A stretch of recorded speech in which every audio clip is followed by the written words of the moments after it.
Move up a little bit further. Okay. Hang on. He's cantankerous and he's curmudgeonly. He's a moody old guy. At the time of the battle, he's 69 years old. He is a veteran of the War of 1812, 51 years before. He claimed that when part of the Confederate Army came down that road behind us we just turned off of, on June 26, 5 days before the battle, that they'd stolen some of his cattle. And that's reasonable to believe. So that's one reason they're up here. They're looking for supplies. 5 days later, here's the Confederates are coming back, only this time there are Union soldiers in town. John Burns grabs his old outmoded flintlock musket from the War of 1812, and look at his left hand. Balled up in a fist, he's looking for revenge. Guys, when he came out here on the morning of July 1st, he did not appear the way you see him portrayed across the street.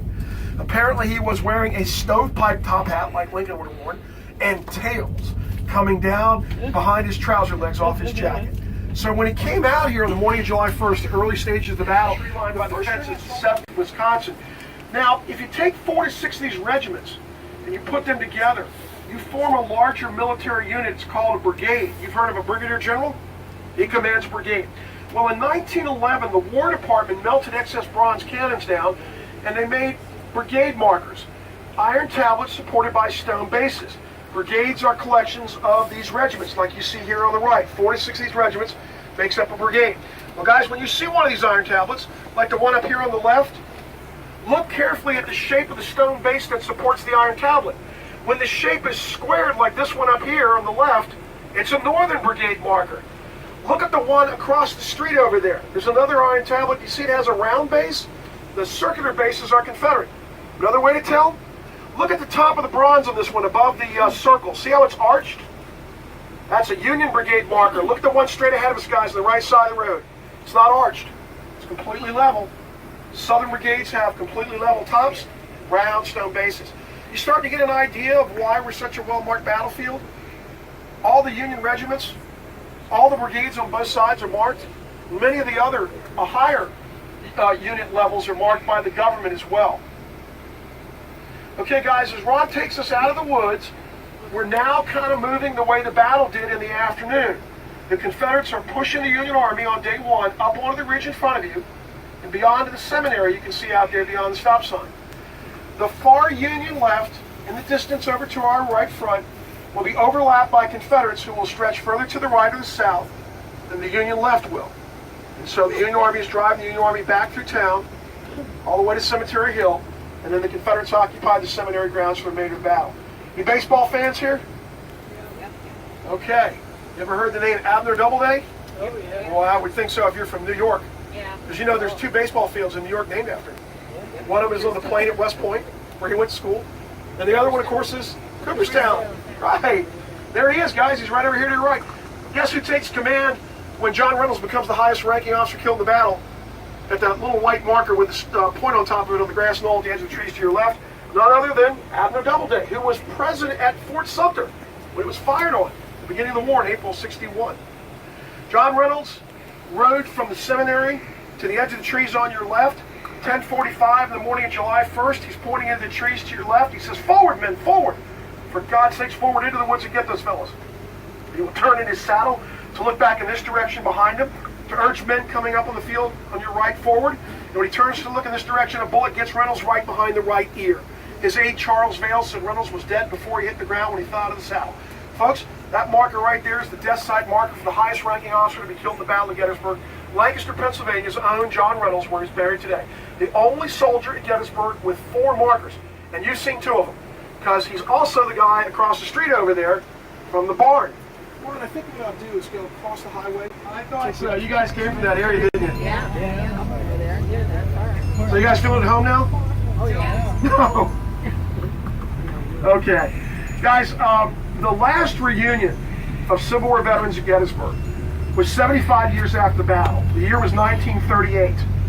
The average age of the 1,800 surviving veterans here in early July 1938 was 94. 7 of them will die on the way here during the festivities or on the way home. But on the 3rd day of July, the last day of the reunion, there are something like 250,000 to 300,000 people standing in those fields, and they are watching the President of the United States at that time, Franklin Delano Roosevelt, dedicate that tall white monument right above the yellow school bus right now. Everybody see it? Yep. So on July 3rd, 1938, they lit a gas-fed flame at the top of the monument. The idea is that the gas-fed flame would burn eternally to represent eternal peace and unity in our country. Maine granite. The light-colored vertical shaft is Alabama limestone.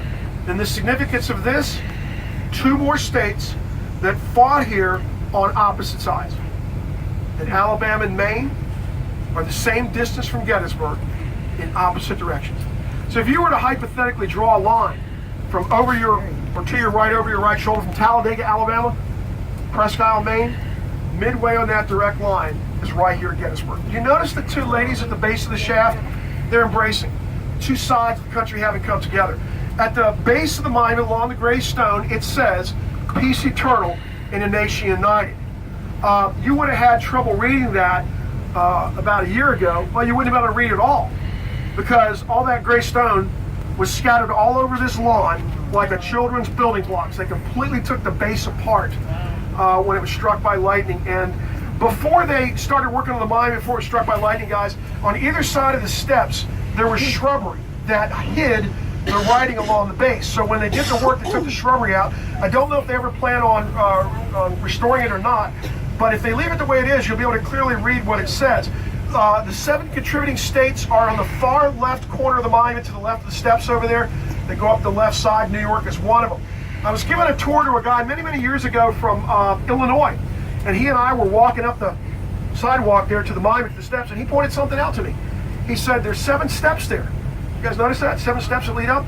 And he asked me if that was significant because of the 7 states that contributed money. I never read that, never heard that anywhere else. But knowing the hidden symbolism we have here at Gettysburg, I don't think for 1 minute that's a coincidence, guys.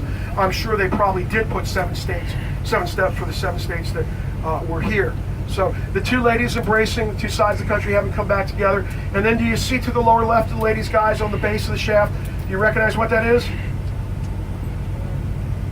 It's a bird. It's an eagle. It's our national emblem. If you look up under the flame, it's kind of hard to see, but under the dish that supports the flame on the corners, there are eagles as well. The architect was Paul Philippe Cret, C-R-E-T. He's French, but he had very strong German influences. The monument was dedicated in 1938, German. Look at those eagles up there under the dish, guys.